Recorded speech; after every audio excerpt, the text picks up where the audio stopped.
Pembaruannya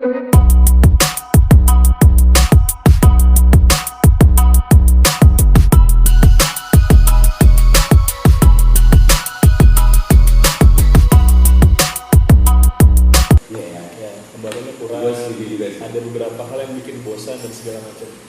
Nah, dengan kebetulan poster gua begini, agak lumayan besar. Tinggi itu berapa? 180. 180. Itu berat badan? Berat badan sekitar 90-an. 90, 180, 90, overweight 20 kilo tuh. Itu di luar dosa ya, men? Di luar dosa dan lain-lain. Nah, di waktu itu tiba-tiba melihat ada motor NMAX lah, ada Aerox dan segala macam. Waktu itu belum ada Lexi. Ada NMAX. Sebenarnya nggak Aerox nggak masuk dong dalam pilihan lu. Tapi ada NMAX, ada PCX kan, sudah pasti. Cuman waktu itu PCX lokal nggak begitu yakin. Lu nggak begitu yakin? Kenapa? Cerita sedikit.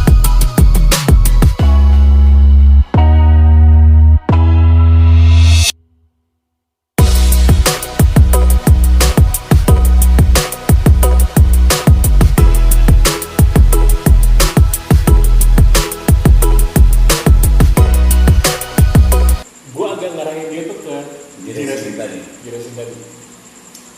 Kebetulan waktu itu pesennya di Data Center juga, cuma via kirim-kirim ke rumah kan. Nah, gue cuma bantu instalasi, gue pakai. Oke, ini taste-nya jauh lebih di atas Ohlins. Cerita dong. Jujur aja. Ya kan? Memang sih kalau gue ngeliatin si G-Racing ini dari outlook emang enggak sih. Ya maksudnya ngeliat dulu dia dikeluarin dengan seharga 14 juta ya kan. Kemudian dilihat dari outlooknya itu memang ini price-nya value for money-nya dapat nggak sih sebenarnya, ya kan? Gue sebenarnya agak kaget sih kenapa tiba-tiba ya SS itu mengeluarkan harga resminya itu berkurang hampir 50% ya dari pertama kali rilis dan segala macam. Nah, kopi muda ini itu. Mungkin sebenarnya harga modal sebenarnya cuma 6 juta sekian. Ya. Gue nggak tahu kalau misalkan ini sorry om, nggak ada masuk om jadi ya, maksudnya nggak ada masuk apa-apa ya. Tapi memang ya kita sebagai user ya kaget aja gitu ya, dari 14 juta bisa drop sampai segitu hanya dalam waktu berapa?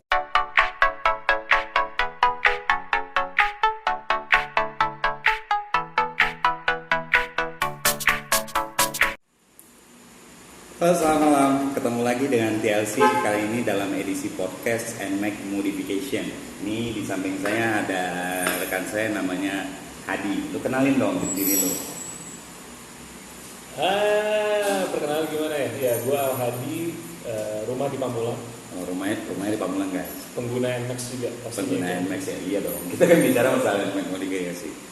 Oke, nanti mungkin di sela-sela ini akan ada satu slide tentang apa aja motornya dari Hadi.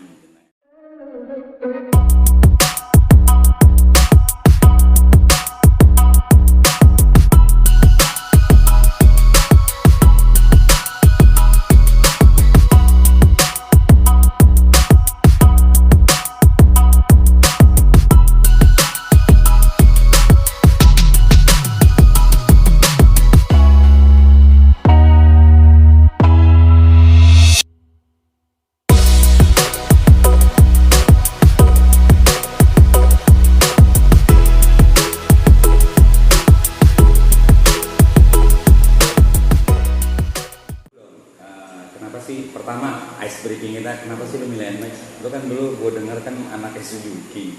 Orang Suzuki itu kan namanya ngeliatin namanya Yamaha itu kan boleh dibilangin build quality mesinnya halah jauh banget gitu kan. Kok tiba-tiba karena nggak ada option atau Suzuki nggak ada apa atau gimana? Sebenarnya dulu pakai Suzuki itu cukup seneng, cukup nyaman, build quality-nya bagus dibanding yang lain. Cuma jeleknya menurut gue pribadi di waktu itu jeleknya Suzuki itu pembaruannya itu kurang. Iya. Ya, pembaruannya kurang. Ada beberapa hal yang bikin bosan dan segala macam. Nah, dengan kebetulan poster gue begini, agak lumayan besar. Tinggi itu berapa? 180. 180. Itu berat badan? Berat badan sekitar 90-an. 90, 180, 90, overweight 20 kilo tuh. Itu di luar dosa ya, men? Di luar dosa dan lain-lain. Nah, di waktu itu tiba-tiba ngelihat ada motor NMAX lah, ada Aerox dan segala macam. Tapi itu belum ada Lexi. Ada NMAX. Sebenarnya nggak Aerox nggak masuk dong dalam pilihan lu. Tapi ada NMAX, ada PCX kan, sudah pasti. Cuman waktu itu PCX lokal nggak begitu yakin. Lu nggak begitu yakin? Kenapa? Cerita sedikit. Sebenarnya gini, kalau PCX itu lebih kepada model sebenarnya. Model ya? Model gue kurang suka, tampilan lampu juga kurang suka, banyak faktor. Itu aja. Gue nggak kepikiran mesin waktu itu. Nggak kepikiran mesin. Nggak kepikiran mesin sama sekali. Terus tiba-tiba waktu itu sebenarnya ada dua opsi. Yang pertama itu Aerox tampilannya mungil tapi kelihatan gambotnya ada. Terus ada lagi NMAX. Nah, kebetulan waktu itu tuh ada pom bensin dekat rumah, ada displaynya Aerox. Gue iseng berhenti, gue mampir. Oke nih kayaknya nih. Dengan posisi kaki masih di bawah dulunya, oke. Cuman pas coba manuver gini-gini, itu udah kelihatan nggak mungkin gue ambil Aerox karena mentok di lutut. Ya, Oke, coret coret kan. Coret, terus tiba-tiba ngelihat NMAX, ini kayaknya. Karena ngejar porsi yang dimana motornya itu nggak terlalu besar, lebih besar daripada motor gue sebelumnya, tapi oke lah. Oke, Aerox. Jadi karena di lutut ya.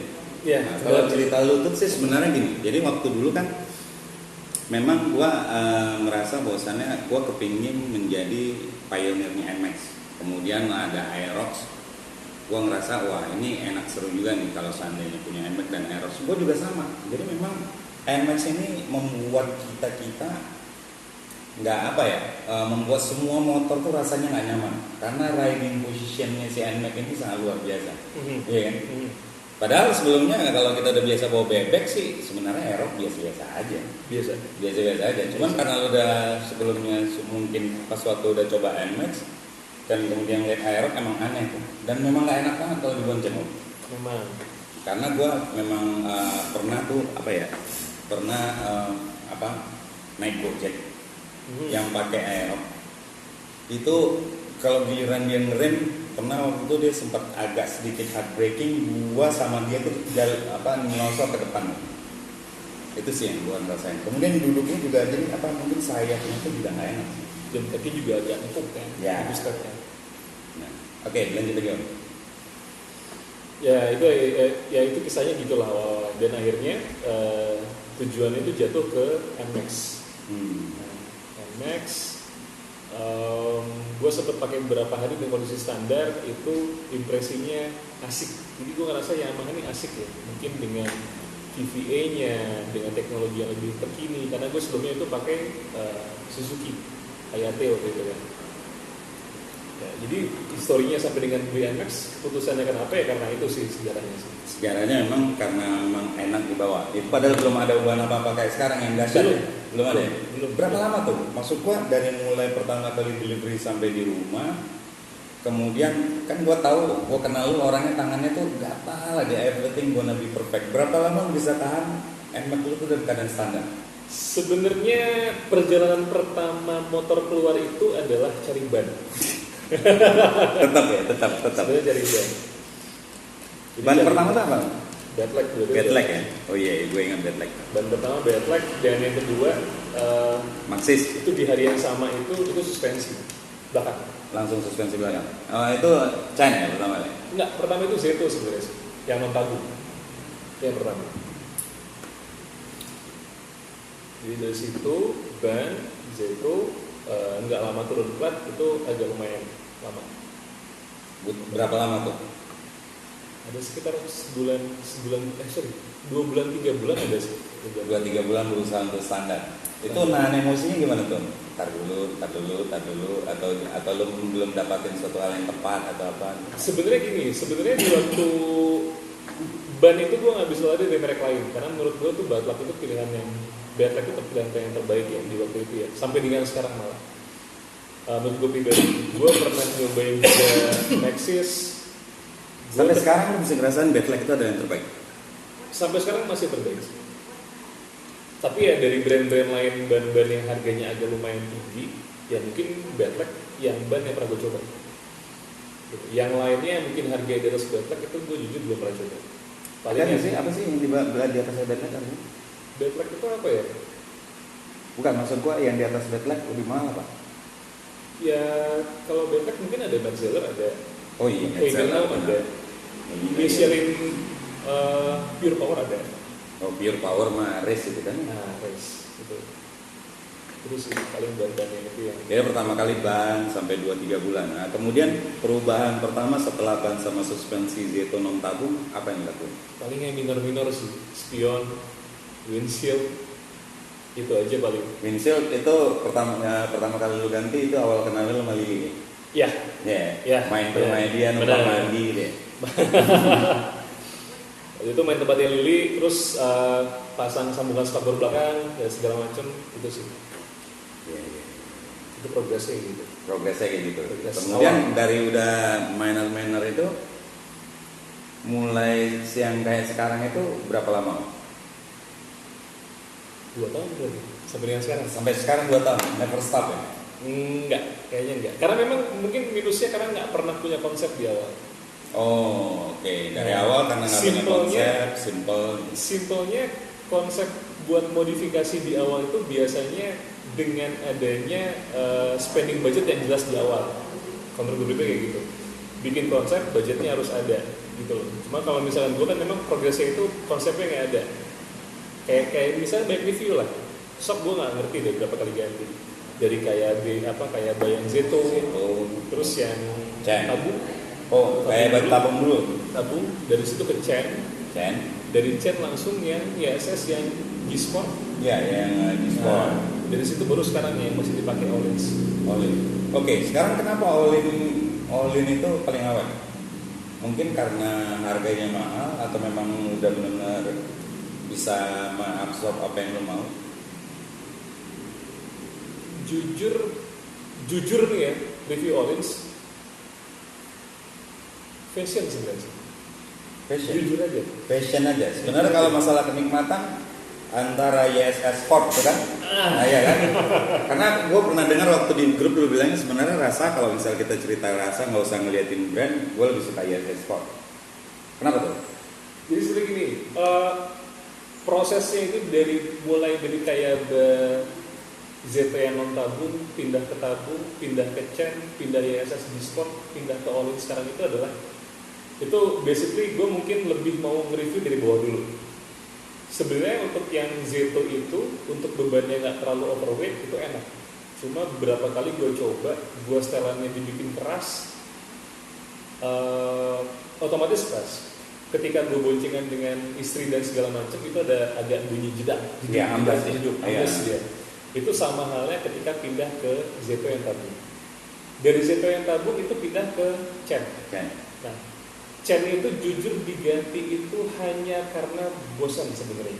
Bosan. Tapi sebenarnya Minus, dari ya. build quality lu suka? Build quality gue suka. Gue suka banget build quality. Minusnya itu seperti gini. Gue agak kurang suka shock breaker NMAX, tipikal NMAX belakang yang mounting atas itu adjustable. Itu agak riskan ketika dia bergeser sendiri. Iya, gua udah 2 kali pakai Chen itu pasti selalu bergeser. Bahkan yang zaman gua mesti dikasih spacer ya. Ya, itu. Jadi minusnya itu aja. Selebihnya fiturnya oke, reboundnya ada, preloadnya ada, kompresinya ada. Walaupun pakai berdua dan sendiri aman ya, Aman. nggak ada yang kayak di YSS tabung ya. Enggak, itu jujur gue rasain ketika ke Cipolek perdana motor ini dengan masih spek standar dan segala macam itu enak. Itu sebenarnya shock yang cukup enak sih, cukup enak begini. Nah dari situ pindah ke sebenarnya gini. Yang pertama faktornya itu adalah bosan. Yang kedua, gue pernah posting motor biasalah. Kita posting di Facebook, entah habis dicuci dan segala macam. Gue posting dengan posisi agak lumayan highlight ke shock breakernya. Itu ada yang nanya. Kebetulan di waktu itu Chen yang gue pakai itu TL05 itu di mana-mana nggak ada. Sampai-sampai kita ke akun Tokpednya yang Han Putu pun nggak ada. Nggak ada ya. Kosong. Nah, tiba-tiba ada penawaran. Nah, gue berpikir adalah jual nggak ya? Oke, dia bisa jual. Nah ini sudah barometer itu aja. Tiba-tiba gue jual, ketika terjual, gue pakai sok lama itu, sok yang original tuh ada mungkin sekitar 3 hari. Karena masih mikir-mikir nih, mikir-mikir lah itu mau pakai soknya apa. ISS yang Gold Series waktu itu, gue agak ragunya itu adalah harganya itu lebih tinggi sedikit dari Chen, tapi fiturnya nggak seperti Chen. Akhirnya entah kenapa larinya ke G-Sport. G-Sport berapa waktu itu? Sekitar 4,5 kalau salah. Udah mau ganti Olin. Sekitar 4,5. Dari situ gue coba, kebetulan langsung di SS di TDR Center, dipasang, disetting di sana, disesuaikan bobot tubuh dan segala macam. Gue ngerasa ini sok yang nggak terenak selama pakai sok, jujur aja. Nggak enak. Softnya nggak dapat, tapi nggak enaknya itu adalah itu kesalahan gue pribadi. Karena namanya adalah G-Sport. Gue nggak bisa dapat nyaman di level sport sebenarnya. Namanya di sport itu memang stabil. Lihat di situ. Dari situ barulah di waktu itu ada rezeki lebih. Kebetulan dia lebih terus. Kebetulan pindah ke Ollins. Ketika dapat special offer nggak? Maksudnya gimana? Dapat special offer nggak? Mungkin maksudnya dapat harga khusus atau apa nggak? Sebenarnya gue waktu beli Ollins itu agak lumayan missnya gini. Di waktu itu Ollins itu masih harga sekitar 67-68 stable-nya. Tiba-tiba gue lupa di acara event otomotif apa, gue masuk ke sana Ollins itu harganya di angka 77. Sempet naik waktu itu. Gue kebetulan ngobrol-ngobrol sama ada orang di Ollinsnya, dia bilang emang karena mengikuti harga dolar atau ada tipe yang terbaru atau gimana, gue kurang tahu persis. Ngobrol lagi, ternyata Ollins itu bisa dibikin full spec lah. Karena kan Ollins kan sebenarnya kan ribbonnya nggak ada, cuma kompresinya aja. Cuma full spec tuh harganya sekitar 2 dikit lebih. Deh, karena ada spare budget lagi, akhirnya memaksakan pakai Ollins. Pakai Ollins itu pakai Ollins standar atau full spec sekarang? Standar. Standar. Itu gue coba memisahkan antara impresi Ollins ini enak atau mindset di otak gue pakai Ollins nih pasti enak. Itu lagi mencoba memisahkan.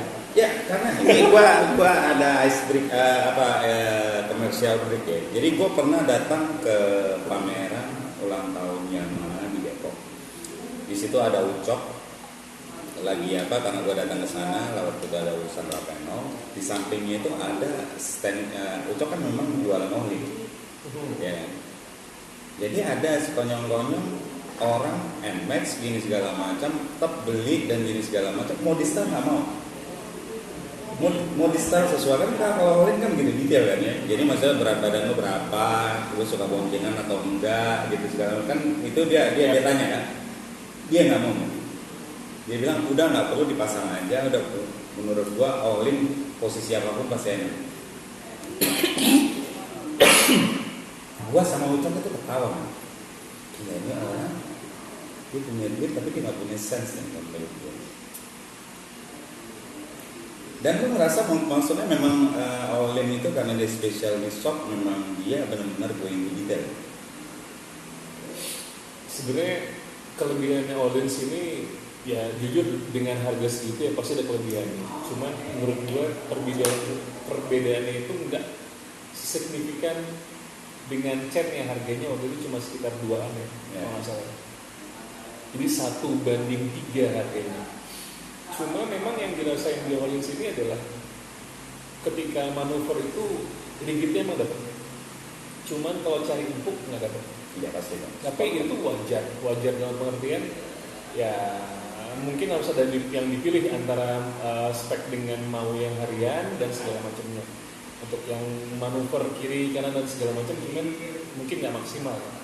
Cuman ya buat gue pribadi sampai dengan sekarang gue mau menerima kekurangannya Ollins itu dengan keras menurut gue versi gue pribadi.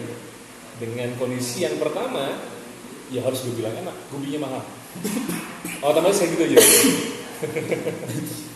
Ini ternyata obrolan ini ternyata banyak orang memang sebenarnya banyak yang lebih kalau bicara masih jujur ya memang Ollins itu beranggapan bahwasanya Ollins itu overpriced.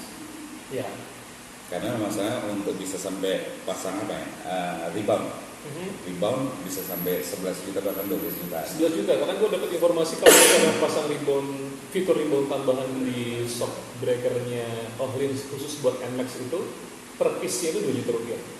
Jadi katakanlah misalkan let's say kata sekarang harga itu sekitar 7,7 non rebound, full spec 2 juta, 4 juta berarti sekitar 11,7. Nah itulah makanya gue sampai dengan sekarang ya menikmati yang sekarang ini aja kan. Nggak tergoda untuk nambah kan cuma 2 juta kan. Tergoda iya. Cuma Tapi ada yang masalah nggak sih?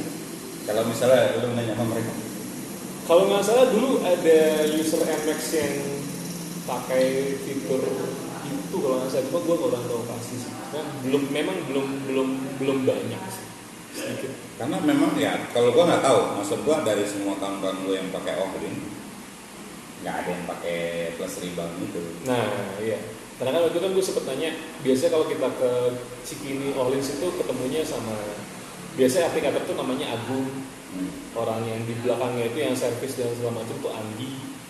Kalau yang bagian front office yang bantu yang menjelasin produk dan segala macam namanya Gaby kalau nggak salah, mbak Gaby atau Baby gue lupa sih. Nah itu gue pernah, karena gue nggak dapet softnya Shockbreaker Ohlins ini, gue bawa ke sana. Di waktu itu gue ketemu sama Om Haris, dia orang Ohlins juga. Dia tuh berdua sama Agung itu setel Ohlins gue dengan alat dia dan segala macam. Gue naik muter, karena kan biasa kalau cek suspensi itu kan kita bisa muterin Ohlins Cikini, balik lagi ke situ. Itu 3 kali mereka setting nggak dapet. 3 kali setting Nggak dapet. Nggak dapat apa yang lu mau. Nggak dapet. Jadi sampai-sampai 2 orang ini mereka berargumen berbeda. Menurut si Agung ini seperti ini, menurut si Om Haris ini seperti ini. Kalau menurut Sorry, gue sebut namanya nggak apa ya? nggak apa-apa dong. Nah, ini argumennya ini adalah parameternya itu adalah biasa kan ada damper karet di shock. Kata si Om Haris ini, dampernya itu posisinya itu ketika gue bawa di jalan bumpy dan segala macam, dia terlalu mentok ke atas. Jadi menurut dia settingan preloadnya itu harus lebih naik lagi. Menurut si Agung ini keterangannya beda lagi. Kalau misalnya naikin preloadnya tentu akan lebih keras. Iya. Nah, menurut gue pribadi berarti Ohlins ini untuk ukuran takaran berat gue dia harus memberikan optional part lebih berat, lebih keras. Logisnya gitu loh, sebenarnya kan. Cuma di waktu itu dia gue dapet informasi itu harga pernya Ohlins yang agak lebih besar diameternya untuk Ohlins yang NMAX itu di angka 1,5. Padahal kalau misalnya lu belum kenal sama Dani Eka Saputra, dia punya spare itu ada 2. Kayaknya abis ini gue suruh bisa kontak dia. Iya, lu bisa kontak dia tuh. Kali mungkin ibaratnya dengan pendekatan yang bagus malah mungkin free kali. Ya. Cuma yang gue mungkin ini logis dan wajar ya. Tapi kalau misalkan gue berdua sama istri gue, kita pernah touring ke Bandung, angka kompresinya itu gue agak tambah ke hard, mungkin dari arah Ya, ada berapa sih sekarang? Kalau gue nggak salah 17 sama 20 juga ada persis deh. Kalau Chen kan 22. Chen 22, atasnya 30-an kalau nggak salah. Itu tingkat kompresi tambah lagi, itu shock yang ternyaman. Empuknya memang akan Dapat karena lu berdua. Beban. Istri berapa berat? Sekitar 50-an ya. Berarti ibaratnya 140 ya. Ya, itu dapat nyamannya. Nyaman dalamnya gini. Kadang-kadang orang berpikirannya adalah, ya pasti karena shockbreaker itu kan tekanannya buas, ketika ditambah beban dia akan lebih enteng. Ya. Memang sih, cuman itu nggak terjadi di Ohlins. Kalau di shockbreaker biasa itu ketika kita jalan bumpy, setelah bumpy itu jalannya rata, dia akan masih berlanjut begini. Kalau Ohlins enggak, dia tetap stiff. Nah itu yang berhasil berbeda di situ. Ya, itu namanya. Ya memang, gue juga pernah melakukan kesalahan, tapi bukan di motor sih, sebenarnya di mobil. Jadi waktu dulu gue punya tak rocky. Jadi kebetulan sepupu gue punya Jeep Mercy ML, dia ganti shock yang Renko waktu itu dari apa? Yang standarnya gue apain? Yang standarnya si Mercy ML ini gue pakai untuk hitam. Di dalam pemikiran gue adalah Mercy ML yang dia punya itu gue jalanin, wah enak banget, wah gerbak-gerbuknya enak. Ternyata gue lupa bahwasannya ada weight ratio yang kayak lu jalanin. Jadi memang ada berat ideal dari suatu suspensi itu untuk bisa bekerja maksimal. Jadi dia memang menciptakan ini. Jadi si Mercy ini kan hampir 4 ton. Sementara si Tavi ini aja 2 ton lah kita anggap untuk apanya. Jadi ada selisih berapa ton, jadi ujungnya tuh rasanya kayak batu. Jadi gue nggak ngerasain apa yang ada di ML, dan gue salah sayang tukang suspensi karena memang pengetahuan gue minim pada saat itu. Terakhirnya tukang suspensi bilang, nggak bisa pak, bapak nggak bisa samain. Mercy itu beratnya hampir 4 ton. Nah, dan ini stoknya diciptakan idealnya pada saat berat Mercy ini ditambah beban orang yang mengisinya, maka dia akan dapat berat ideal. Bapak ini pakai Tough Rocky, beratnya hanya 2 ton, mengharapkan untuk bisa mendapatkan idealnya suspensi kenyamanan seperti Mercy, nggak bisa, bapak salah satu.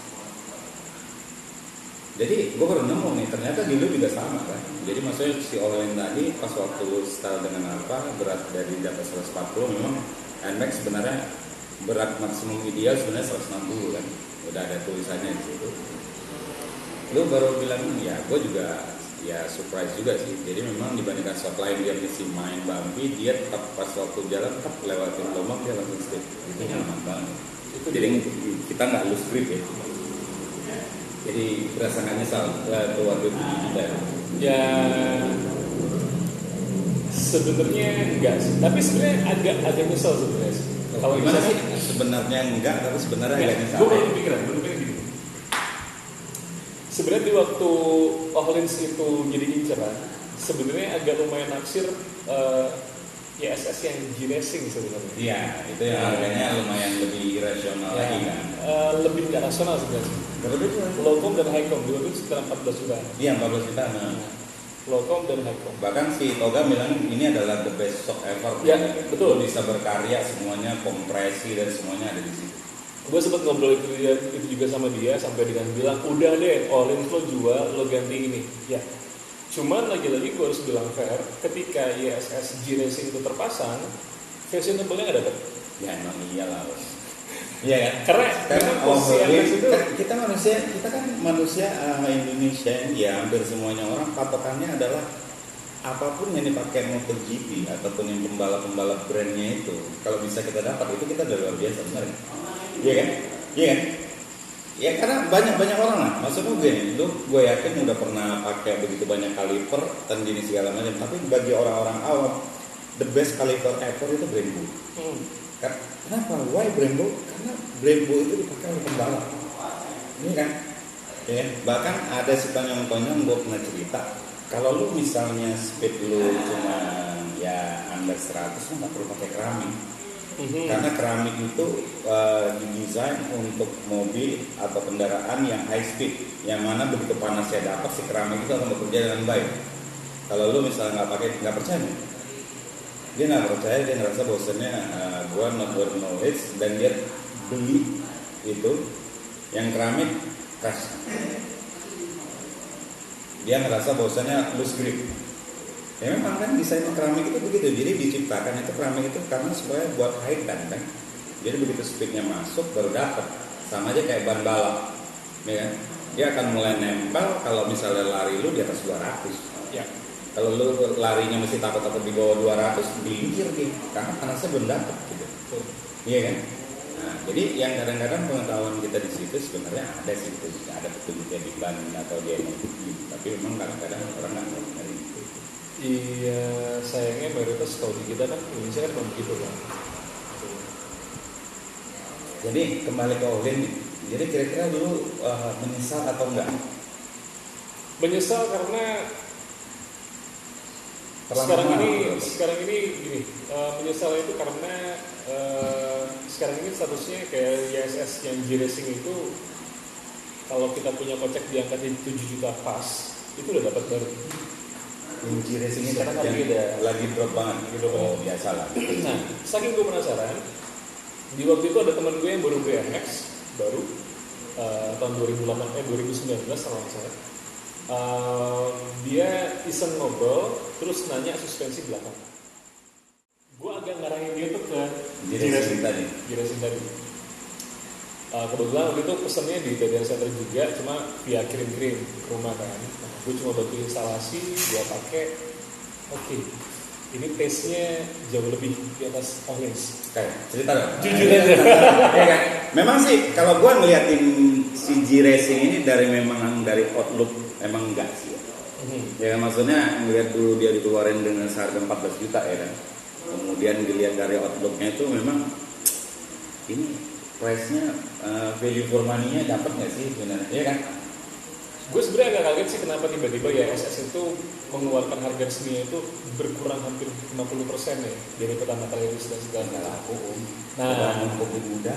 ini itu. Mungkin sebenarnya harga modal sebenarnya cuma 6 juta sekian. Ya.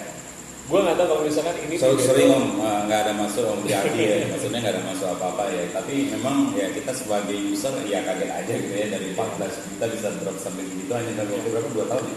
Sekitar 2 tahun kali. 2 tahun loh. Dari awal keluarin sampai dulu ada orang bilangnya hanya orang gila kali yang udah kelebihan duit mau beli suspensi, kecuali memang dia buat kompetisi balap gitu kan. Jadi yang gua nggak dapat nyaman di Orleans itu adalah ketika lewat speed trap. Oh, speed trap gitu. Itu sangat nggak nyaman. Itu memang dia langsung melempar gitu kan. Sebenarnya nggak ngelempar sih enggak, dia tetap stay di jalur dia. Coba masalahnya adalah hentakan bandingannya itu kalau keras. Berasa sampai pinggang. Cara paling baru gini om. Berasa pinggang. Lumayan. Jadi gue pernah atur preloadnya itu defaultnya Orleans. Default. Oke. Pengertian gue itu adalah itu terbaik versinya Orleans. Ya, normal lah. Nah, gue jujur di waktu itu belum pernah tahu dan nggak dapat referensi ini setel kompresi ini yang bagus ini gimana. Kalau nggak salah sampai dengan 17 klik atau 15 klik kompresinya Orleans itu di NMAX ya. Itu gue mulai dari yang paling mentok lawan jalur jam, tengah-tengah di 8 klik sampai dengan putar paling kanan. Itu nyamannya bedanya tipis. Jadi otomatis menurut itu adalah ini di setel gimana pun nggak bisa. Emang udah bawaannya kayak gitu. Nggak bisa. Padahal kalau di chat kita sih dapat ya. Dapat. Gue pengertiannya adalah ini kalau misalkan pilotnya gue agak turunin, dibikin agak ringan pernya, mungkin dapat di jalan speed bar. Coba masalahnya adalah kalau misalkan terlalu ringan ketika gue ketemu di jalan bumpy gelombang yang lumayan dalam, nah itu gimana rasanya? Ya lu langsung nempel tuh. Nah, itu jadi bingung situ. Tapi ketika selesai instalasi si SSG Racing di motor teman gue, kebetulan motor teman gue dari di rumah, gue coba jalan, disitulah fungsinya low com sama high com. Jadi pengertian gue itu adalah karena gue coba ngobrol ke teknisinya KDR, kebetulan responnya masih enak karena sempat pernah merantau juga di KDR langsung. Jadi si low com high com itu seperti menahan hentakan ketika ban naik di halang lintang dan menahan yang entah yang low atau yang high ya. Yang satu menahan ketika dia naik, yang itu menahan ketika dia turun. Jadi otomatis dia agak lumayan itu aja. Jadi ya memang sih sebenarnya the best suspensi itu seharusnya pada saat dia jalan stop bump itu lu nggak berasa apa-apa. Itu the best sih. Kalau dulu gue inget banget bokap gue bokap gue itu pernah pakai Accord 81. Dia ganti suspensinya itu suspensi apa ya? Bilstein. Ya Bilstein itu best. Bilstein apa yang dulu? Yang kuning. Nah, kuning di warnanya. Jadi sebenarnya kan dia pernah bilang itu karena kita sama-sama suka otomotif, mungkin gue juga bawa bokap gue juga. Shock breaker yang enak itu adalah dia double action, menahan dan ke bawah dan menahan ke atas. Itu sih. Cuma tinggal kalau misalkan itu ada 2 settingan, kita tinggal atur aja menahannya seberapa berat, menahan untuk turun itu seberapa banyak. Oke.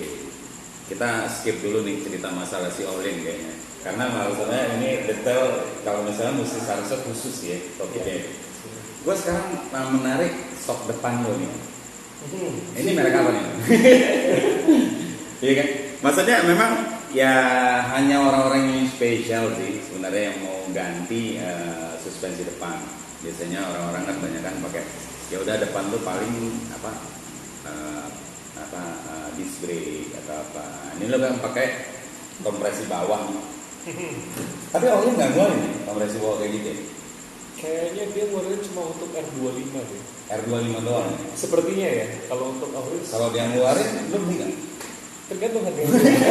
Pasti nggak murah kan? Iya kan?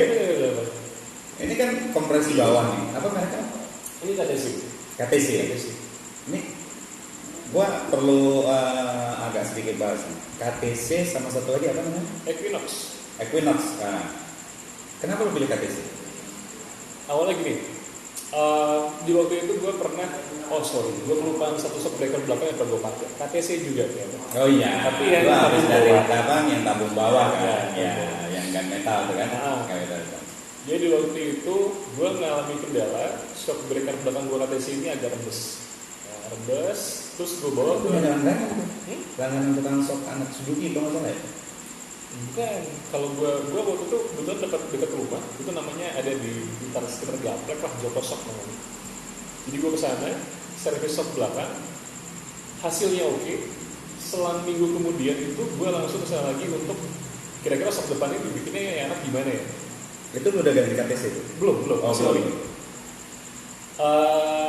Dia coba atur, tapi di waktu itu gue bilang sama dia, Om, tapi olinya saya bawa sendiri ya.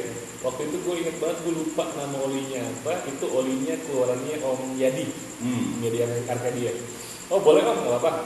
Nah entahlah gue ngerti sulapnya dia gimana. Terus gue ikutin sarannya Om Yadi itu pera dibalik. Itu kalau Yadi namanya Arc Oil. Arc Oil, iya betul. Pera dibalik, di adjustable lagi sama si Yokosok. Itu gue dapetin yang istilahnya nggak ambles banget lah. Nyaman, cukup nyaman. Reboundnya enak. Dan dia aturnya itu adalah gue banget, dia juga ngasih masuk ke gue. Nah ini kalau sok enak gini mas. Jadi dia posisi ridingnya kalau dia adalah duduk dengan motor nggak hidup, dia coba ayun-ayun badannya dan sok depan belakang itu bermain. Itu teorinya dia. Orangnya juga cukup open lah untuk sharing-sharing, dia ngasih tahu caranya gimana segala macam, saran-saran yang itu bagus. Dari situ gue ngobrol masalah USD.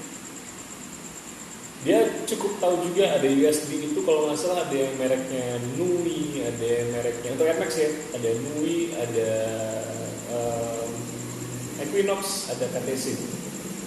Nui ini gue agak singkirkan karena Nui ini banyak case yang dimana agak lumayan viral juga kemarin, yang USD juga patah di jalan. Itu banyak jadi di Nui. Ya, ada itu patah di jalan orangnya nggak apa-apa. Nggak tahu persis sih. Cuman kemarin kayak baru kemarin itu lah, sekitar sebulan lalu itu gue sempat beberapa kali posting di Instagram story gue, terus dia mungkin orang yang tahu Instagram gue, dia ngeliat terus dia nanya-nanya, dia coba aplikasikan USD-nya Equinox. USD Equinox itu dia pakai dan ketika trouble-nya sana patah dua begitu sampai dengan headline itu nembak ke aspal. Dia upload di IG story, dia nge-tag gue langsung. Itu kejadian baru sekitar seminggu 2 minggu yang lalu. Itu pihak Nui ataupun Equinox itu melihat stok mereka bikin orang celaka itu mereka ada respon? Kurang tahu gitu kalau masalah itu sih. Kurang gitu paham sih. Sebenarnya kan boleh dibilangin di Indonesia cukup lumayan lah ya, banyak aftermarketnya dia juga ya. Ada yang mau murah, ada yang mau merek brand-brand standar dan segala macam kan, itu banyak banget. Nah maksud gua yang si Nui, pihak Nui sendiri cuek aja gitu melihat apa. Kalau TDR kan pernah kejadian case gini segala dia langsung pas respon, oke, bawa langsung ke apa dan gini segala di shop. Itu after sales TDR yang bagus. Kalau KTC kita ya bisa lah ya ada lah. Cuma kan kalau Nui dan Equinox ini kan sebenarnya bisa dibilang import aja sebenarnya. Nah, apakah mereka punya base seperti Kitaku dan TDR dan BRT? Iya, yang tadi maksud gua adalah antara kita, orang kan banyak yang suka nggak tahu perbedaan antara Kitaku. Pikiran Kitaku itu adalah KTC itu adalah Kitaku. Jadi gini, kalau menurut dari yang servis shockbreaker gue dulu itu adalah kayaknya bagusan KTC mas. Kenapa? Menurut dia Equinox itu semi upside down, tidak upside down seperti KTC. Parameternya itu adalah ketika dibuka semuanya isiannya seperti apa. Tapi karena gue awal, gue belum tahu persis gitu. Tapi gue nggak mau menjatuhkan brand apapun ya. Kayak misalkan Equinox jadi seperti itu ya fair gue ceritakan. Tapi ada beberapa. Tapi belum ada kasus kan bahwasanya KTC ini kejadian seperti Equinox belum. Kayaknya sih belum. Cuma ada beberapa. Di mana sih? Tahun ini gue beli. Kebetulan ini sama shockbreaker all display itu gue beli sepaket di Pet Motor gitu. Wirawan. Oh Wirawan. Dibantu instalasi di sana. Karena setahu gue sebenarnya kalau KTC ini yang paling banyak menjual Petrus. Ya. Petrus itu. Dan mungkin si dia Pet Motor punya harga yang sangat menarik. Iya, harga sangat menarik. Pet Motor sama dia kan suka patungan. Ya. Dari situ sih awalnya sih. Cuman kalau KTC gue ini kebetulan Apa yang lu rasakan? Ubahannya maksudnya di custom lagi. Custom lagi. Waduh, luar biasa. Nah, boleh dong cerita dong tentang custom shop nih. Ini menarik nih teman-teman.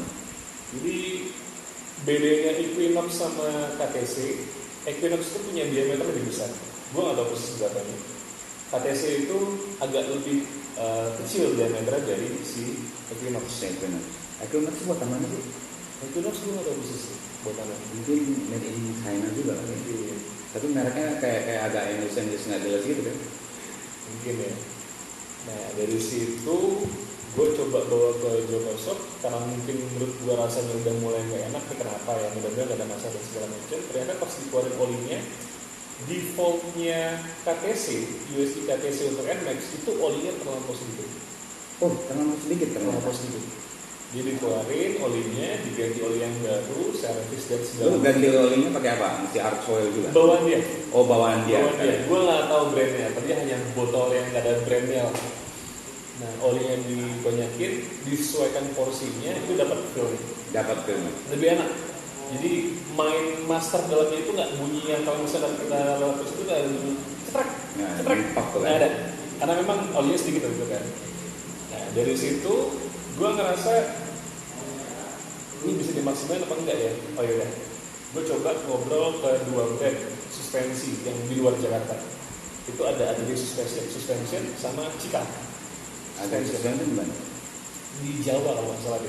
Cika Jawa itu di Jawa. PR-nya itu adalah bisa mas kalau mau shopnya dibawa ke sini aja.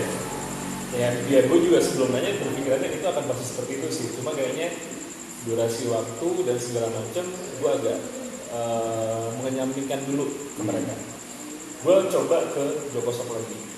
Ngobrol, mas kalau punya budget coba aja beli pair of lens-nya X-Max, front fork-nya X-Max. Ya, gue langsung bilang manuver 3,5 gitu. 350.000 atau 3,5 juta? 3,5 juta. Oke. Dari situ gue langsung bermanuver adalah, om ini lebih panjang pada NMAX loh, kita potong mas. Oke. Tapi gue langsung pesan sama dia, om kalau per dipotong itu pasti ada tonjolan yang berlebihan. Berbeda dengan spiral yang dibuat, dia akan yang paling ujung itu akan menggunakan ke per. Nanti kita akalin om. Oke, logis dengan jawaban dia. Gue order, dibawa sama dia, itu dipotongnya agak lumayan. Dibikin supaya tidak menonjol mungkin. Ya, supaya ukurannya pas. Karena pernya si X-Max itu dia kalau gua nggak salah beda sama ini. Ini kalau nggak salah kan makin ke bawah makin rapat. Dia enggak, dia terpatah sampai di atas. Oh. Kalau gua nggak salah ya. Oke. Kalau gua nggak salah ya. Nah, akhirnya dipotong sama dia, dibikin rata potongannya itu, dipasang, tapi oli-olinya nggak dipakai. Dia lebih percaya brand olinya punya dia. Itu versinya dia. Oke. Nah, dia instalasi dengan kapasitas oli yang menurut dia udah pas dipakai, dan review gue untuk pemakaian USB ini dengan kombinasi itu dapat sempurnanya. Oke. Sekarang bersuara, empuknya dapat. Ketika ada perbedaan setelan, kan ada setelan rebound sama preloadnya ada, itu dapat. Kompresi atasnya. Kompresi, rebound nggak ada. Oke, sekarang gue cerita nih. KTC lo beli berapa gitu? 3-4. Berarti kalau gue boleh cerita, hanya untuk kaki-kaki doang lu sudah over dari 10 million habis ini. Ya kan, olin di belakang, kemudian di depan ditambah dari si per tadi kan. Oke, sekarang motivasinya, gua mungkin biar teman-teman bisa dapat sharing dari Om Hadi. Apa perbedaannya dengan lu pakai upside down dengan shock biasa? Ya selain look ya, kalau look kan sudah pasti, misalnya orang udah bisa lihat. Apa sih yang lu rasain?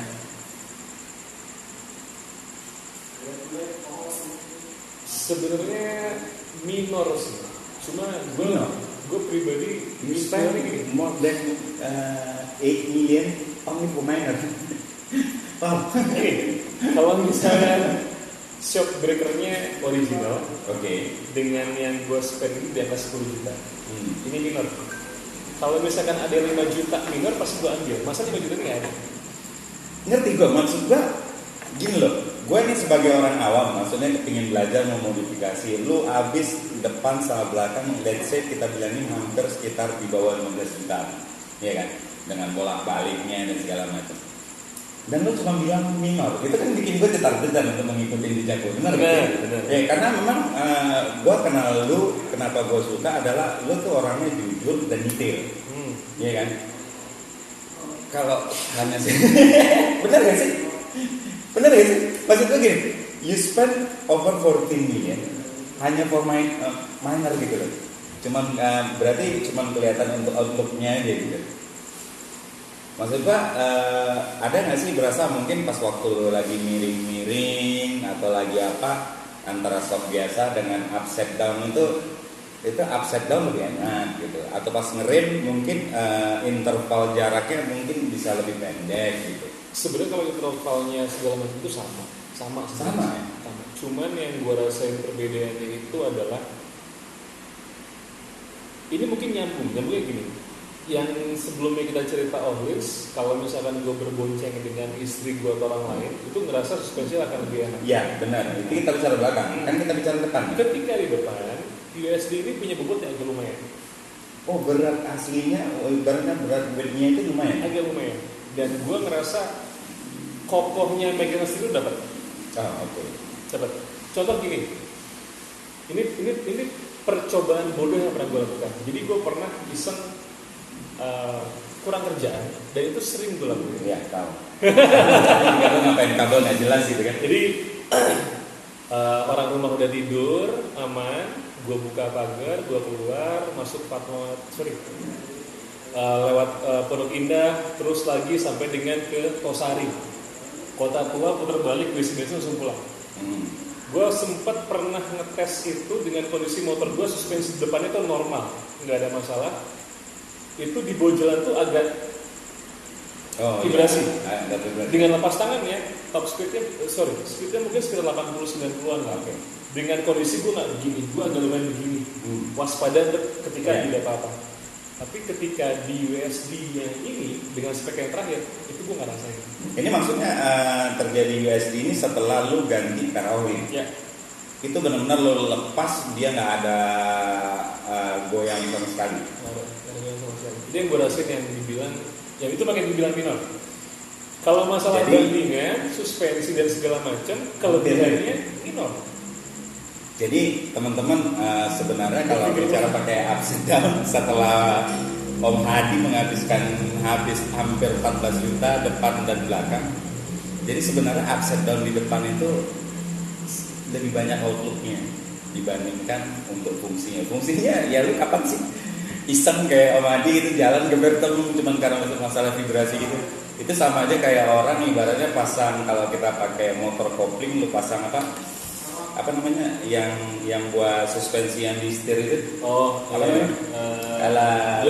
Ya pokoknya yang kayak gitu kan. Sebenarnya yang mana juga kalau lu nggak balap, lu nggak suka wheelie juga itu nggak diperlukan gitu. Jadi itu ya. Jadi semuanya kembali kepada teman-teman. Jadi emang padat banget ya. Jadi kalau kita liatin nanti ya video yang tadi lu lihat, NMAX tuh pakai upside down tuh laki banget dah kelihatannya ya kan. Warnanya gold ya kan, gold apalagi dia warna merah dapet gitu ya kan.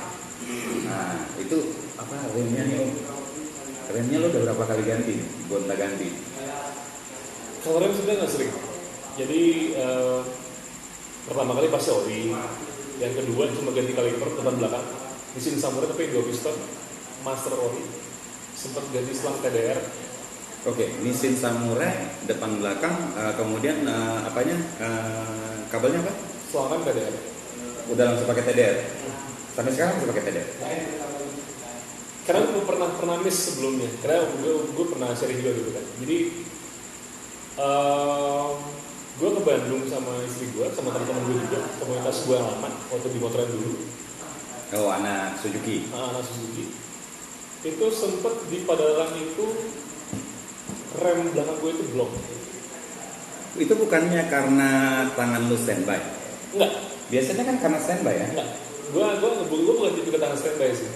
Memang kalau posisi riding gue itu tangan gue standby.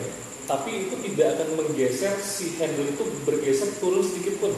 Cuma Tapi standby. ada kemungkinan, maksud gua gini, kita asumsi aja, karena memang gua kenapa gua belajar, ya gua belajar karena dulu gua pas waktu gua pakai motor kopling tangan gua juga standby. Tapi begitu gua pakai NMAX, gua mesti merubah nih keadaannya.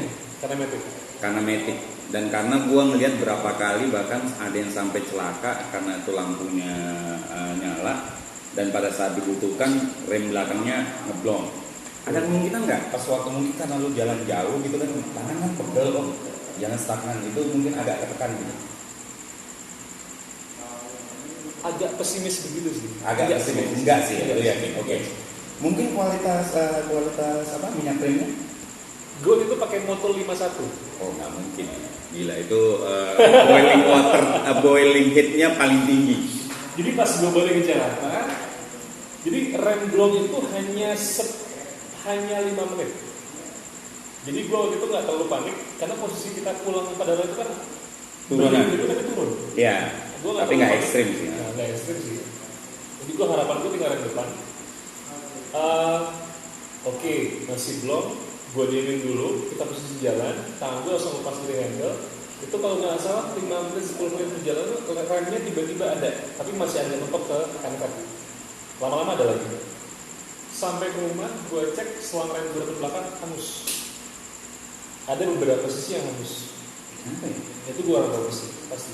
Enggak, maksudnya kan kita mau Cuma belajar ngobrol-ngobrol yang agak sangat paham masalah braking dan segala macam, yang gue coba dengerin advice mereka, yang mereka juga agak lumayan mau dengan rendah hati menjelaskan maksudnya itu apa, kira-kira dan segala macam.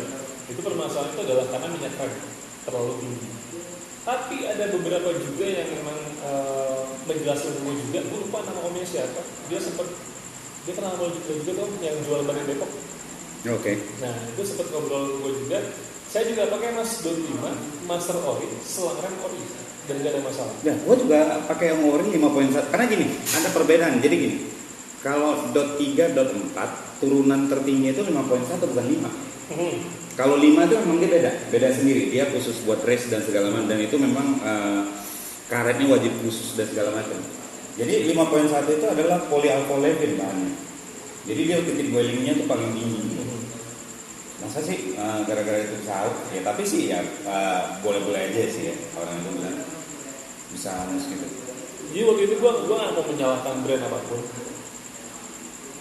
Ya kadang-kadang kalau misalkan dari barang-barang aftermarket kan kita ada yang dimana dapat jatah barang yang miss nih. Ya benar. Aja. Tuh, karena review orang ada yang pakai selang rem ori, master ori, kaliper ori. Ya gua. Minyak rem dot 5 gak ada masalah. Jangan hangus dengan kualitas selang rem original. Iya. Gak ada masalah sama sekali. Gitu. Jadi ya gue sekarang pakai Hel. Gue dengar katanya Hel itu ada yang jual per meter. Benar nggak sih? Itu bisa dapetin di Tiara Sultan kalau mencari. Tapi memang benar. Karena kawan gue bilangin gue tuh custom ini original Hel. Jadi misalnya karena dia ya mungkin biasa kadang-kadang kakinya dilebarin gitu. Jadi dia butuh lebih panjang mungkin berapa senti. Jadi dia pesan ke distributor Hel yang mungkin lu bilang itu. Jadi tetap nggak kepanjangan muter-muter atau pendekan gitu. Kalau kita beli selang rem Hel yang sudah dibungkus dengan ada brand tulisan khusus NMAX ABS atau ABS, itu yang pasti yang belakang itu terlampau panjang. Gue sempat pakai itu, warnanya karbon, itu agak lumayan melintang jauh sampai dengan sejajar dengan ban, baru ke kaliper. Nggak enak banget di mata ya. Karena memang setiap kaliper dengan selang rem itu ada penyesuaian di ukuran dibentuk banjonya, berapa derajatnya dan segala macam. Nah itu mungkin untuk Hel dengan kaliper mesin yang 2 piston yang samurai itu agak kurang korelasi gitu. Jadi betul. Tapi kalau misalnya seandainya kita pakai mungkin kaliper yang standar pas. Belum pernah coba kalau pakai standar. Ya maksud gua antara mesin yang lo pakai dengan yang standar kan nggak jauh beda bentuknya. Gue lupa lokasi untuk lubang untuk yang banjonya ya, gue nggak tahu persis.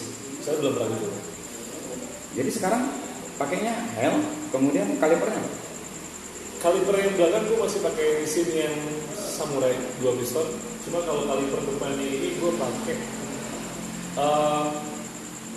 CRF 1000 sama ADV X750 itu kaliber sama nih. Di sini 4 piston copotan. Rasanya gimana? Bawaannya mau ngerem mulu gitu kan? Sebenarnya kalau bawaan pengerem mulu itu enggak sih. Jadi kenapa mungkin ada beberapa orang yang masalah ini agak lebay ya. Cuman gue yang nyari itu adalah untuk ngurangin otot di jari ini keluar untuk ngerem. Itu aja. Oh, memang kalau kalau dengan pakai kaliper yang CRF ini effort lu effortless jadi. Iya pasti. Oh, oke. Jadi dengan pressure yang ibaratnya jauh lebih minor tapi menghasilkan tingkat pengereman yang sama gitu. Iya, dan lebih nyaman. Istilah kalau misalnya gue yang mungkin pernah ngerasain lah ketika kita pakai kaliper yang 2 piston, atau kaliper master, ngeremnya enak, cuma harus Ya, gini banget kan. Tapi kalau misalkan dengan posisi gue sekarang kan cuma ya udah enak. Di sini pakai apa? Bentuknya kan berada-rada unik. Kalau di sebelah kan itu kalau buat NMAX sampai dengan sekarang gue masih percaya sama TDR. Itu barangnya nggak terlalu mahal, tapi durability cukup oke. TDR. Kalau yang depan ini gue sekarang pakai merek Nasab, cuma gue nggak tahu dari mana. Cuma gue cuma nyari waktu itu yang diameternya 260 atau 265. Sebelumnya gue pakai 260, itu ada pilihannya AMS atau CHAD. Cuma CHAD agak jarak. Dasarnya gue pakai yang 265. Kemudian kalipernya pakai apa? Apa disc brake-nya pakai apa? Bukan, ini apa? Disc pad ya? Mesti orinya dia? Disc pad masih ori dia. Jadi sekarang lebih effortless. Kemudian apa? Jadi ini teman-teman ya, beliau pakai upside down, cuman karena bisa menghilangkan vibrasi, menghabiskan berapa 7 jutaan or something gitu. Ya nggak apa-apa, ini semuanya kenapa kita ada bikin podcast sekarang ini sebenarnya kita bicara masalah kepuasan sih. Karena memang Om Hadi ini yang saya kenal, yang saya suka dari dia adalah dia penasarannya luar biasa. Ya kayak tadi aja dia bilang pada saat dia tiba-tiba kepingin jalan, istrinya udah tidur dia jalan tetap. Ya kan, gue juga kayak gitu sebenarnya.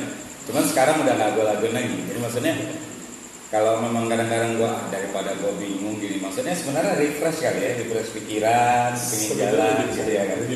Karena gue juga dulu gitu. Jadi buat dulu tuh kalau misalnya gue lagi pusing, maksudnya udah doa, udah ikhtiar, udah nggak ada solusi, biasanya gue macu mobil high speed sampai ke puncak untuk ngebit waktu yang pernah gue jalanin tuh. Nanti kalau misalnya sebenarnya nggak ada tujuannya, lu ngapain sih ibaratnya highway to hell gitu. Enggak sih sebenarnya.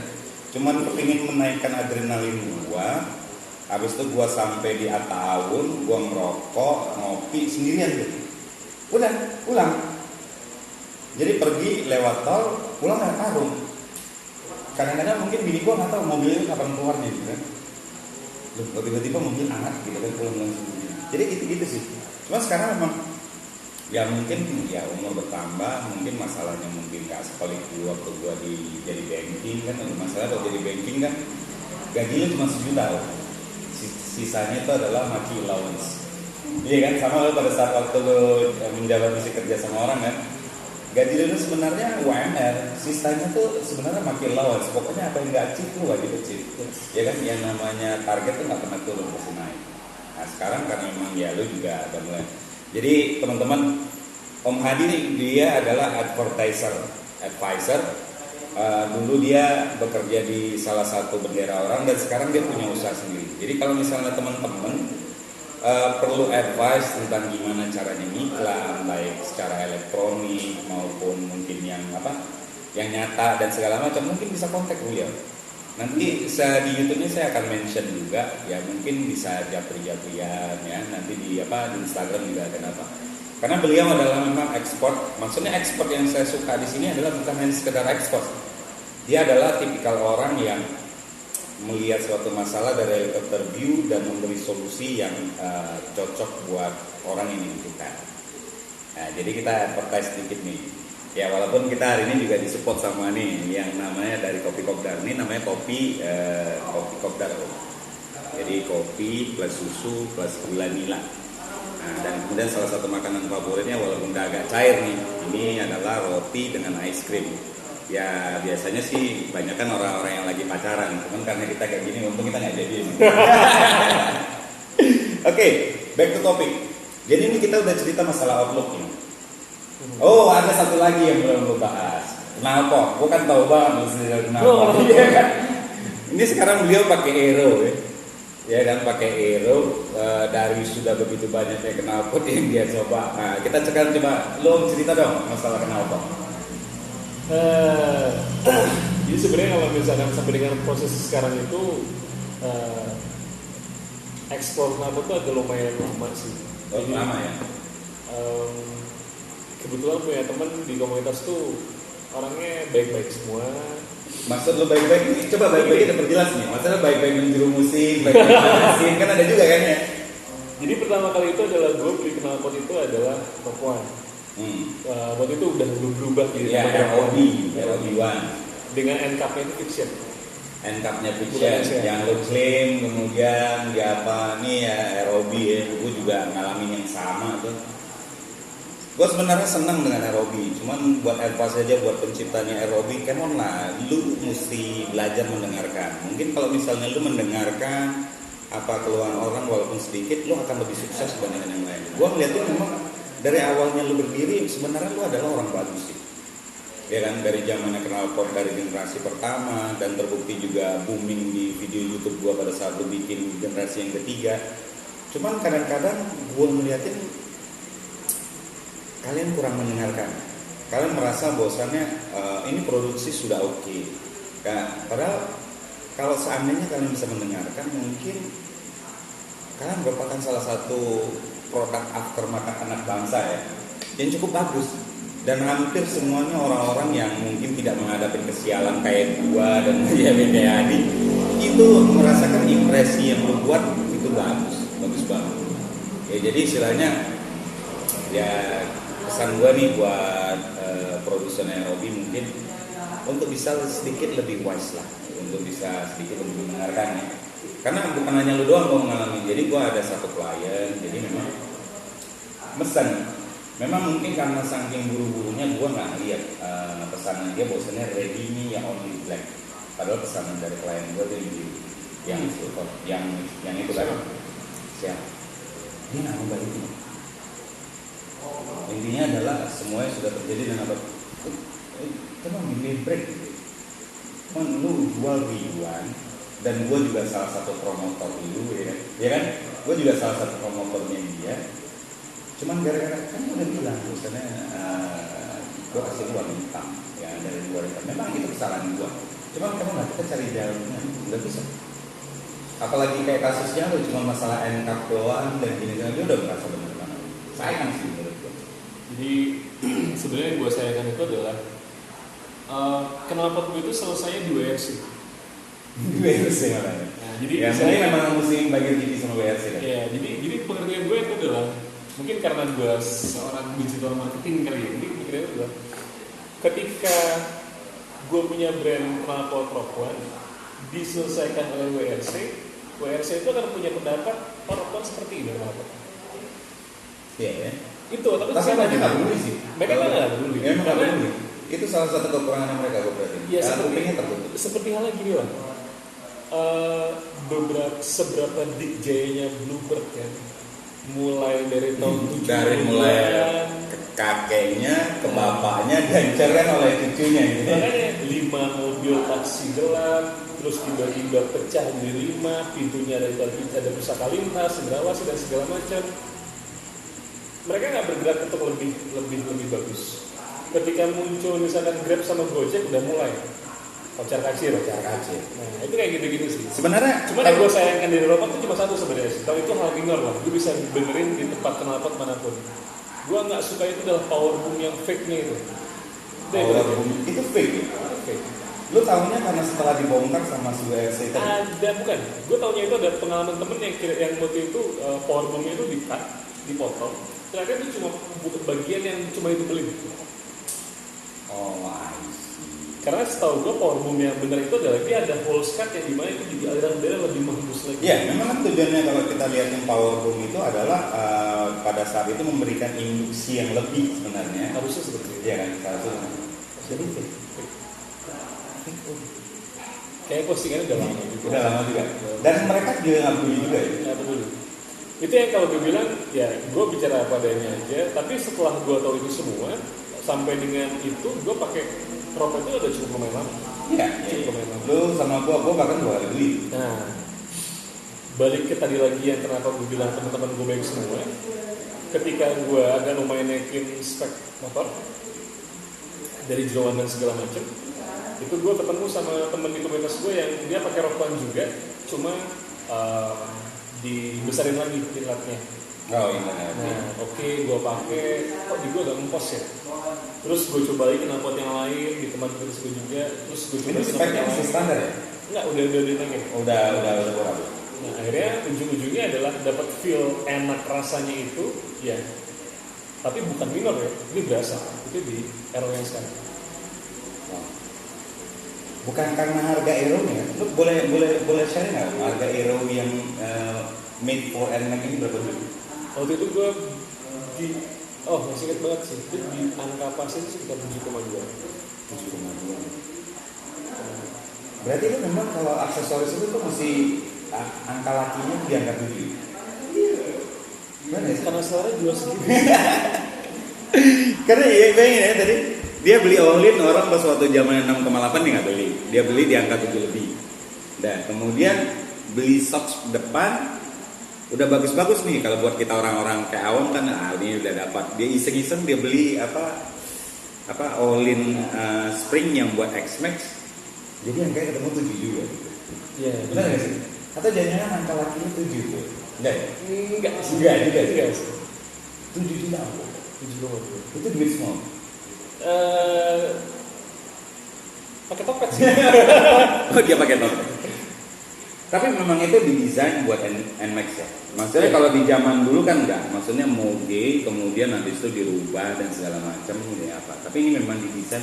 Ada tulisannya di boxnya memang desain for NMAX. Didesain buat NMAX, posisi leher sampai dengan ke silencer itu pas. Baut yang dipersiapkan untuk menempelkan knalpot ke arm juga itu ukurannya pas, semuanya dipersiapkan guys. Iya sih, memang rata-rata kan kalau misalnya yang produk-produk luar itu maksudnya kalau memang dia desain buat kendaraan itu bahkan udah ada dikasih spare-nya kalau misalnya ini apa dan segala macam pas sebenarnya. Semuanya pas.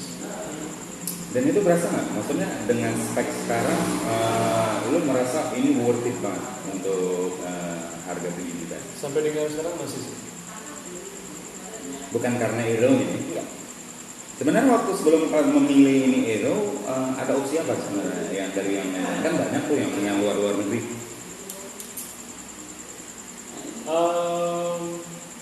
Gue sempat lihat di Tokped itu ada satu knalpot yang brandnya agak lumayan, itu Scorpion. Oh, oke. Scorpion itu di angka 8an itu. Gue sempat naksir juga Sakura, oke. Gue sempat ngeliat Hitman, tapi gue jujur nggak suka modelnya. Ya, itu memang ya. Sudah kan kayaknya sih, mungkin itu ya. Gue sempat ngeliat SK Project, tapi gue yakin suaranya akan terlalu ngeblak karena silencer terlalu pendek dan kecil. Tapi ini aman dia Gio. Atau memang lu masih sampai sekarang masih selamat aja mungkin karena doa mungkin. Karena memang kemarin kan sempat viral kan ya. Jadi ada seorang sampai sempat dia videoin sengaja supaya apa, tapi polisinya nggak peduli. Ya lu dibilang karena lu nggak pakai knalpotnya nggak standar. Padahal knalpot yang dia pakai itu brand apa gitu. Maksudnya masih bentuknya masih sama-sama juga gitu. Kalau gue sebenarnya sekarang sih untuk kena sama tilang dan segala macam karena faktor knalpot sampai sekarang sih belum. Ya karena memang kan kalau kita lihatin juga di YouTube juga bahkan ada seorang polisi berbicara bahwasanya memang seharusnya sih dihitungnya bukan karena dia aftermarketnya tapi adalah desibelnya kan gitu. Tapi dia praktek di lapangan kan enggak ya. Pada saat kita berdebat kayak gini dan segala macam kita tetap aja di pihak yang salah.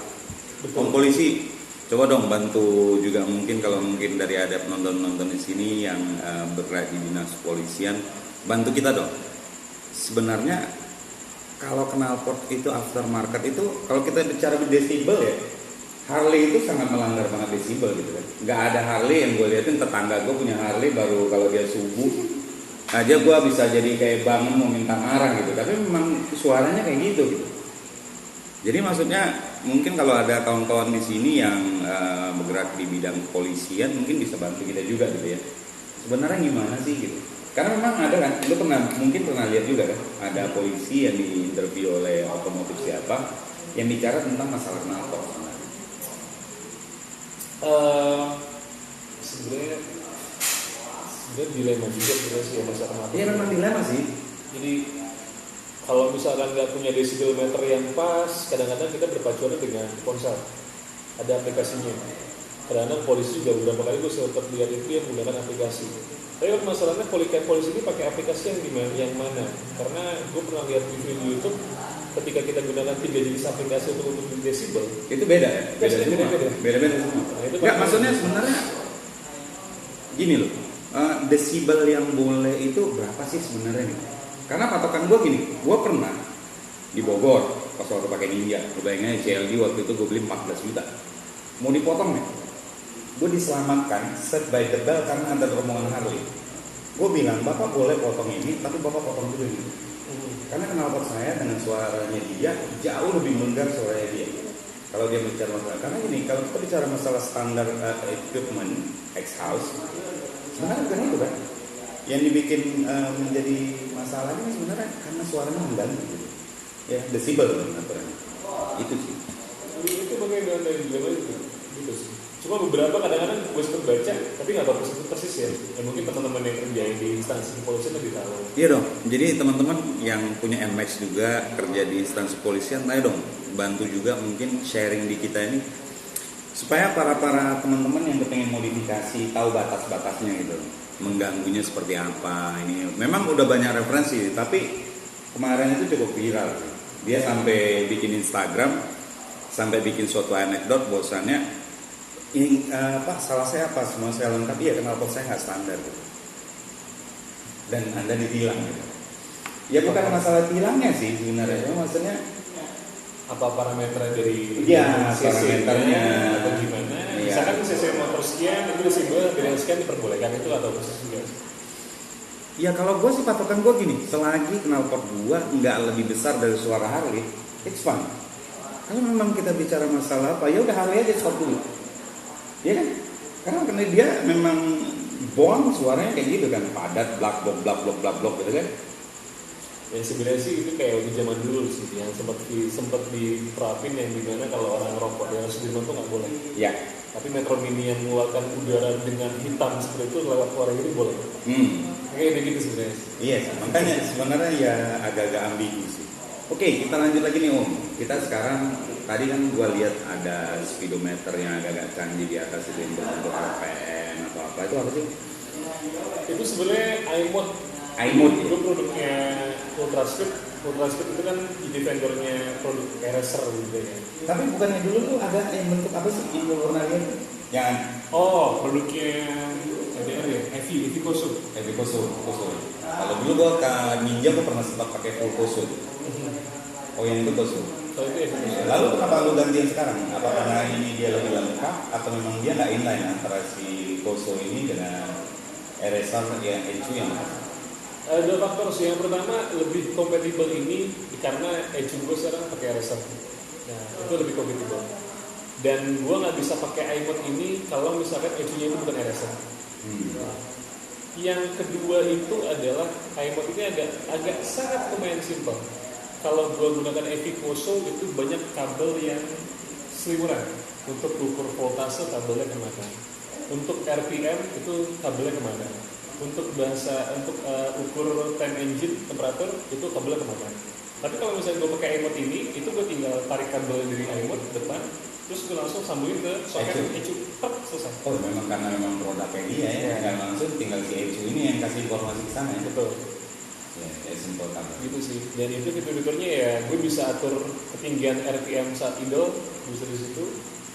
Setting minor ECU itu gimana juga bisa. Itu bisa dari situ. Dan yang buat seru-seruan tapi gue jarang pakai sih. Jadi gue bisa ngukur akselerasi motor gue ketika 0 ke 100 meter itu berapa detik, 0 ke 300 berapa detik, 0 ke 700 berapa detik. Itu ada ya? Gue tuh buat seru-seruan aja sih, tapi itu gue jarang pakai.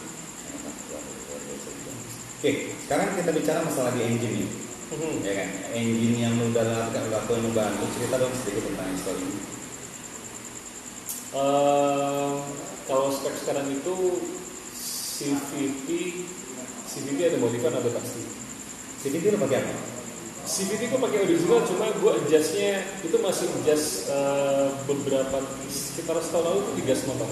Oh, pakai si apa punya gas motor? Komplit tuh? Komplit sih, puli depan, mangkok yang di tuner, udah itu. Oke, yang sebagai gas motor, oke, ya emang common lah itu. Ya. Oke. Mesin lo? Mesin, kalau mesin gue masih sekarang ini pakai BRT yang 62 mm. Jadi bloknya pakai BRT, Piston 62. pistonnya piston 62, BRT forging. Kerak asnya itu gue masih kerak as standar. Keras AC pakai keras. Standar karena gue masih cari durability. Gue agak sangat pesimis kalau si kerak as truk up ini bisa durability-nya panjang. Itu agak riskan kayaknya sih. Head juga dari gede. Sekarang ukuran 24 Sekarang average-nya katakan berapa? Bensin. Kalau dari secara pastinya ya, gue nggak tahu persis. Cuma kalau misalnya gambaran dari speedo itu average itu di angka 33 masih ada. Oke lah ya. Maksud gua ya dengan perubahan yang cukup kompleks kayak gitu dapat gitu. Akselerasi gimana? Akselerasi ya buat gue cukup oke sih, nggak ada masalah. Karena gue bukan tipikal yang stop and go yang pengen nah itu gue nggak seperti itu. Karena gue agak lumayan, gue tipikal rider yang sayang motor sebenarnya sih. Jadi sayang motor gue. Coba yang sekaligus komen juga dengan lu ngeliatin ubahan-ubahan dan apa yang kelakuan. Mungkin ada yang pernah ketemu Om Adi juga di jalan, sepakat dan setuju nggak kalau dia penyayang? Gua tahu sih sebenarnya bukan penyayang sih, dia memang pembersih. Lu ngeliatin motornya tuh pasti selalu kinclong, selalu lookingnya oke. Dia akan berusaha maksimal seperti itu. Kalau udah kotor tuh dia kayak risih banget. Cuma kalau masalah penyayang ini segala macam, I doubt it sih. Oke, jadi dengan ubahan 62 kemudian pakai ECU, pernah nggak sih pakai 62 kemudian pakai ECU-nya standar? Pernah. Hasilnya cukup oke. Cukup oke. Cuma memang ada keterbatasan waktu itu gue sempat bikin 62 dengan ECU standar, ada keterbatasan delay power. Itu aja sih. Nah waktu itu gue sempat ngobrol sama Toga Gas Motor juga, ini gimana caranya segala macam. Itu sempat ada beberapa part tambahan, kayak ada penambahan piggyback sampai dengan S-chip kayak manipulator. Itu ada terbuat juga pakai piggyback, kemudian pakai S-chip manipulator dan segala macam, banyak banget ya. Banyak. Kenapa nggak pakai stand alone aja langsung ya? Nah di waktu itu kan gue terlalu sering dengar isunya si Juken ini. Ya Juken udahlah skip aja. Itu nggak stable gitu. Ya karena memang gue memang belum pernah pakai, karena memang gue manusia yang cukup standar ya, karena memang berusaha banget untuk bikin standar, karena bukan soal kepedean. Waktu gue mendirikan NMAX Sharing Solution, gue memberitahu kepada semua orang bahwasannya NMAX standar aja tuh oke kok gitu. Itu aja sih sebenarnya tujuannya. Cuman Juken pada saat gua touring bersama beberapa teman-teman yang pakai Juken, dari mulai Juken 1, Juken 2, Juken 3, itu cukup banyak sih yang trouble kita lihat. Bukan gua nggak ada pemikiran untuk menjelekan ini memang, tapi learning point-nya Juken itu memang cukup banyak perlu stepnya yang mana kalau misalnya kita mungkin pakai Araser, kemudian apalagi selain Araser tuh Epitech, itu kita nggak menemukan itu. Dia maksudnya lebih KTC kalau nggak salah baru ini keluarin itu juga kan. KTC udah ada tahun-tahunnya pakai? Belum ada review sih. Belum ada review. Tapi kan ada Epitech ya, Epitech sama Araser. Kenapa lo pilih Araser bukan Epitech?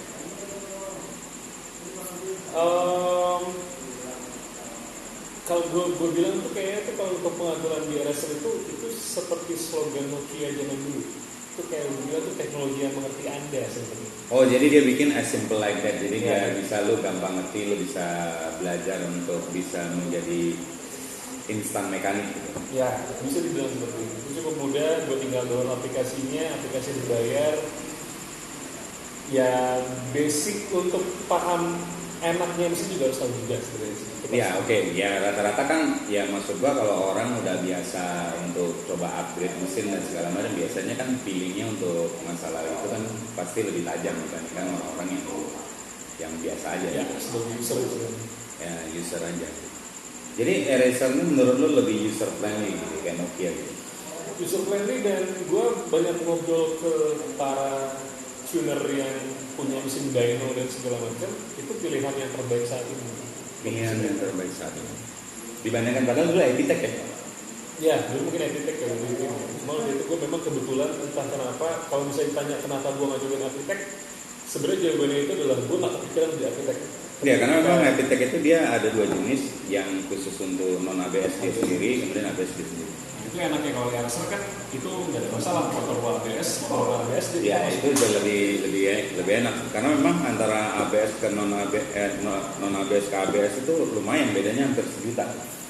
Epitech. Oke. Ya udah Om.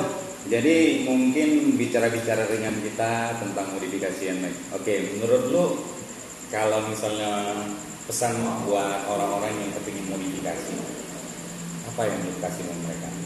Supaya maksudnya supaya jangan salah arah gitu. Karena banyak kan orang nggak jelas gitu kan, punya duit dan gini segala macam, nggak tahu arahnya kemana. Apa menurut lu yang perlu dilakukan seseorang pada saat dia membeli NMAX dan mau mulai untuk memodifikasi? Sebenarnya paling pertama menurut gue itu adalah masalah persiapan budget sebenarnya. Persiapan budget. Jadi pertama kali lu mesti budgetin dulu, lu mau spend berapa? Karena yang lu keluarin sekarang tuh udah bisa beli NMAX. Iya kan? Udah bisa beli NMAX kan? Jadi poin pertama yang paling penting adalah lu mesti lihat berapa uang yang kepingin lu spend. Itu ya. Kedua apa? Ketika udah ada ketahuan budget spendingnya itu berapa, yang paling tepat itu yang kedua adalah menentukan budgetnya itu mau kemana dulu, pasti itu. Oh, outlook atau engine?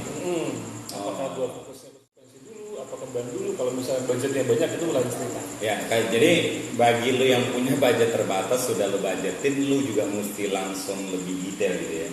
Lu mau kaki-kaki dulu atau mungkin mau outlooknya dulu, mesti jelas dulu supaya arahnya tepat gitu ya. Jadi poin nomor 2 gitu. Jadi budget udah lu tetapin mau di spend berapa. Kalau yang nggak punya budget ya terserah lu aja lah. Lu beli semuanya juga itu terserah lu aja, asal terarah ya. Oke. Nomor 3 apa? Nomor 3-nya itu ini terakhir sebenarnya sih. Nanti kalau misalkan setelah modifikasi, biasanya minusnya itu ketika nggak ada konsep. Modifikasi udah berjalan, misalkan bulan ini ada budget sekian, itu biasanya modifikasi itu nggak habis. Iya sih. Karena gue memang salah satu yang kadang-kadang masuk gue gini. Salah satu istimewanya NMAX ini adalah penyakit untuk hasrat kita membeli.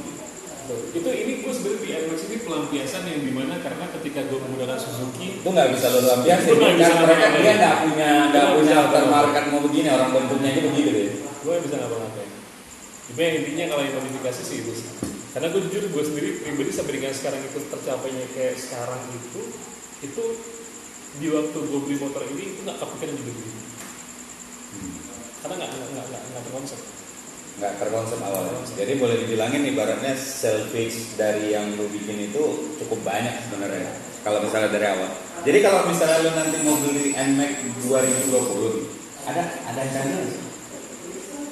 Menurut cakep nggak sih? Kayaknya bypass ke X-Max kayaknya. Bypass ke X-Max ya. Dibandingkan NMAX sekarang. Ya, gue suka NMAX depannya tapi gue nggak suka belakangnya. Gue ngeliat NMAX yang baru ini tuh belakangnya itu seperti Burgman 200 lebih. Sama.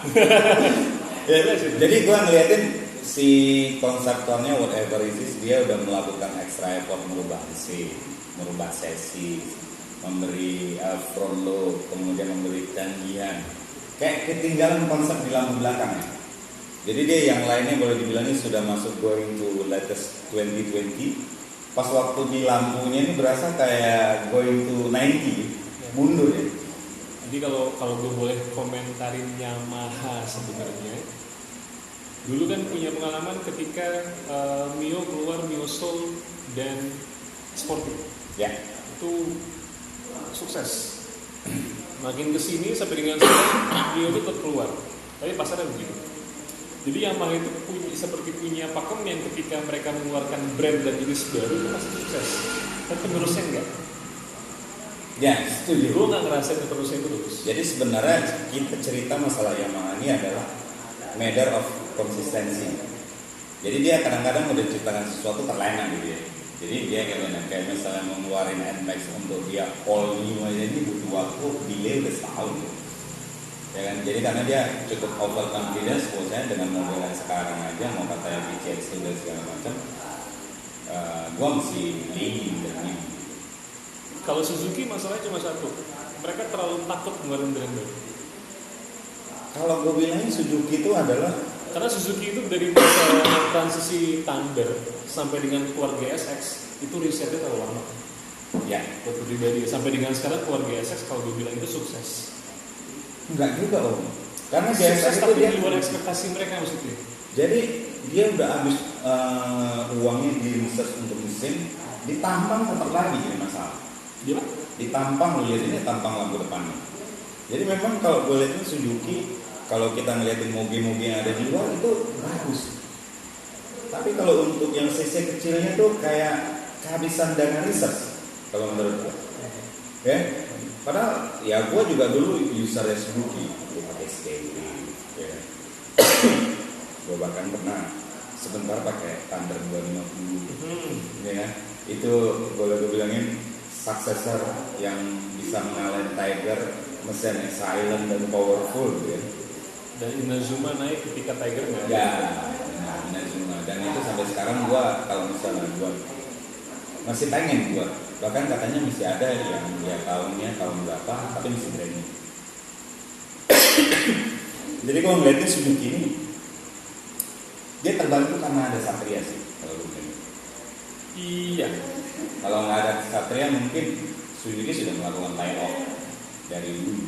Cuma kalau misalkan Kawasaki branding digebrakan dengan ngeluarin tipe J Matic ya di Indonesia, itu sangat dinanti sekali begitu.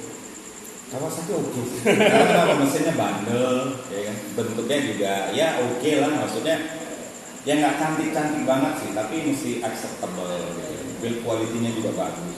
Karena NMAX yang sekarang dari beberapa mulai dari Ridwan Hanif, dari tahun-tahun gue yang pada datang itu inspection-nya jelek. Jadi mesti banyak cek engine-nya lah. Kemudian ada beberapa yang kurang presisi dan segala macam. Dan kemudian gue liatin ya tadi gue suka semuanya kecuali lampu belakang. Ya begitu lah. Kalau X-Max sorry, gue kan gak pernah beli. Gue udah pernah beli, bahkan gue beli sampai di rumah gue jual lagi.